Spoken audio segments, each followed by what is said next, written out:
Your dog picks up a toy, walks past everyone else in the room, and brings it straight to you. Not the guest, not your partner, not the person sitting right there. You. And if you're like most owners, that moment feels personal, fast. It feels like proof. Proof that you're the favorite. Proof that your dog chose you for a reason. But here's where a lot of owners read the moment too quickly. A dog bringing a toy to one person, but not everyone else, often isn't just a simple love signal.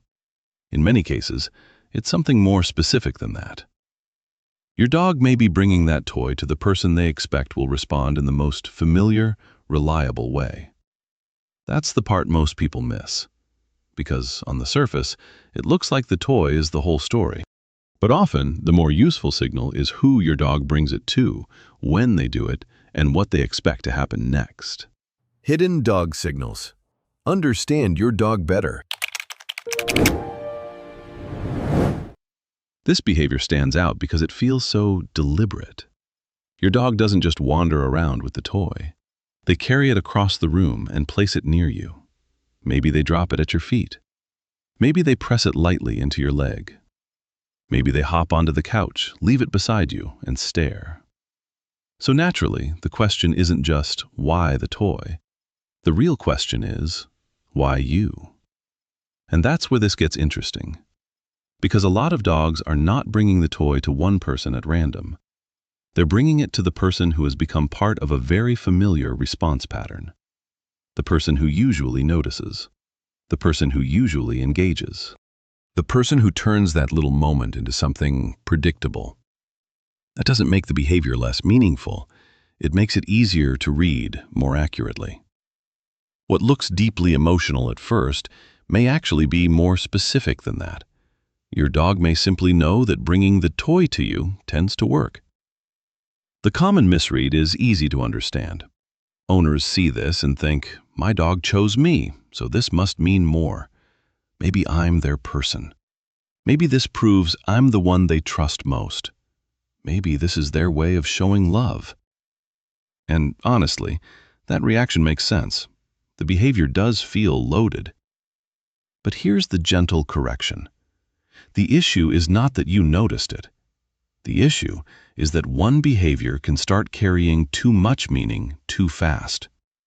A dog bringing you a toy is the action. The better clue is the expectation behind the action.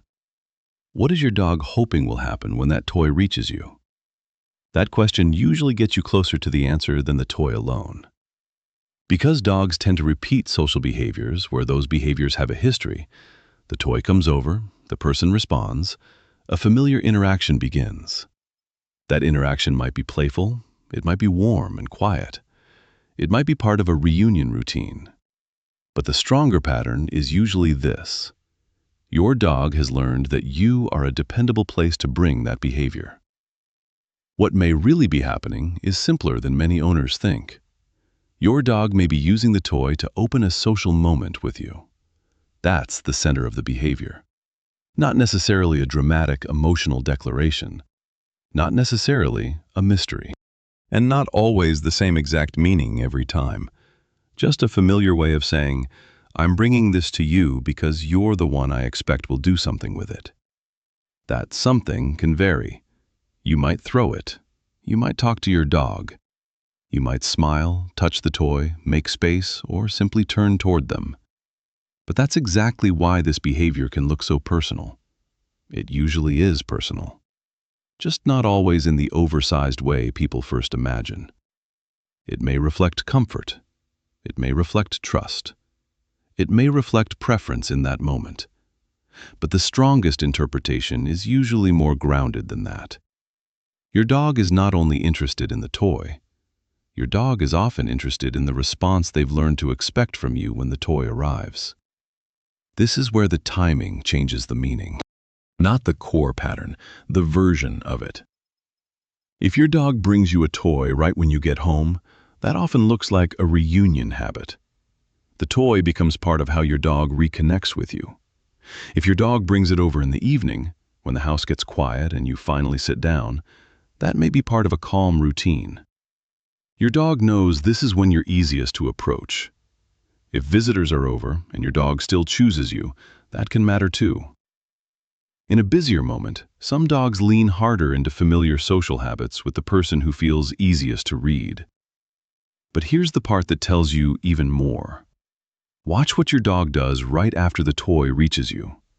If they drop it, bounce backward, and stay ready, that usually looks more like a play invitation. If they place it beside you, stay close, and settle down, that often feels softer. The toy still opened the interaction, but the response they wanted may have been less about chase and more about contact. Same behavior, different kind of ask. And that is why the timing around the behavior matters so much. The seconds before and after the toy delivery often tell you more than the delivery itself. So next time your dog brings you a toy, watch the whole sequence. Start with what happened right before. Did you just walk in the door? Did you just sit down after moving around the house? Did someone new enter the room? Did the room suddenly get quieter? Did your dog look at you first, then go grab the toy? Then watch the delivery itself. Do they carry it straight to you with purpose? Do they pause and check your face? Do they drop it hard? Do they place it carefully? Do they keep holding it while staring at you? Then watch what happens after. Do they back up and wait? Do they paw at the toy? Do they nudge it again when you don't respond? Or do they leave it there and stay beside you? This is the part that changes how you read the behavior. Not because owners are wrong to notice the toy, but because the toy is often just the opening move. The better answer usually comes from the sequence. If your dog keeps trying to restart the interaction, they probably want action. If your dog brings it over and then softens into your space, they may want closeness more than excitement. Either way, your dog may be showing you the same basic thing. They chose the person they believed would understand the invitation. A better response is to stay calm enough to answer the behavior that is actually happening, not the fantasy version of it, and not the dismissive version either. If your dog clearly wants play, give them a short, clean play response. Let the invitation work. If the moment feels quieter, you don't have to throw the toy right away. You can turn toward your dog, acknowledge them, make space beside you, and see what they do next.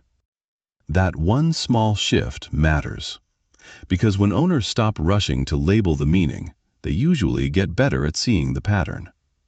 They notice this happens most after reunions, or in the evening, or only when guests are over, or only with one specific toy, or only when the dog wants contact first and play second. And once you start seeing that pattern, the behavior gets less confusing. You stop treating it like a message you have to decode in one dramatic sentence. You start seeing it for what it often is, a familiar way your dog begins a social moment with the person they expect to meet them there. So why does your dog bring toys to you, but not everyone else? In many homes, the clearest answer is this. Your dog has learned that you are the person most likely to receive that behavior in a way that feels familiar and dependable. That's why the choice can look so emotional. And sometimes it is emotional. But the strongest signal is often not the toy by itself. It's the relationship pattern behind the toy. Your dog brings it to you because somewhere in that everyday routine, you became the person that behavior works with. The person who notices, the person who responds, the person who makes sense in that moment. And that can be a calmer way to understand the behavior. Not as proof that you need to overread, but as a small, honest sign that your dog knows how to reach for connection with you. And if your dog has one little behavior they save for you, that's often where the deeper patterns start. Hidden dog signals. Understand your dog better.